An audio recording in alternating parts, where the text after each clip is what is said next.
Sa Kamara naman, desisyon ng Amerika na huwag patawan ng 19% na tariff ang mga pangunahing agri-products, makatutulong daw sa mga magsasaka. Sino nagsabi niyan? RH12, Milky Gunan man ng Milky.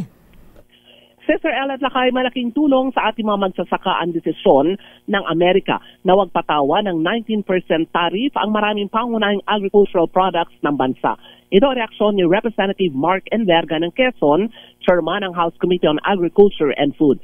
Sabi ni Enverga, malaking tulong ito sa pagpapalakas ng competitiveness ng bansa sa pandaigdigang merkado at sa magbibigay ginhawa sa mga magsasaka at mga negosyong agrikultural. Pinuri ni Enverga si Pangulong Bongbong Marcos na nagbibigay proteksyon sa agricultural exports ng bansa. Nagresulta ito ng apela ng Pangulo ng makapulong kamakailan si US President Donald Trump. Kabilang sa mga produktong hindi sasailalim sa mataas na taripa ay ang coconut oil, pinya, saging, mangga, dried at processed foods at iba pa.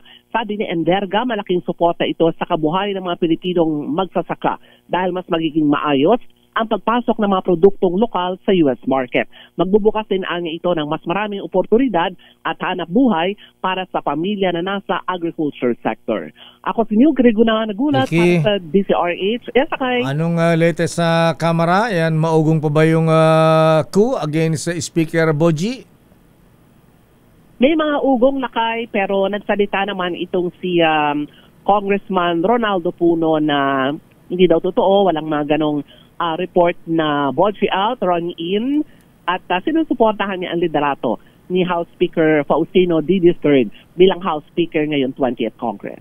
Okay nga, Ruda. Maraming salamat, Manang Milky. Balik sa iyo, Lakay, at Sister L. Daming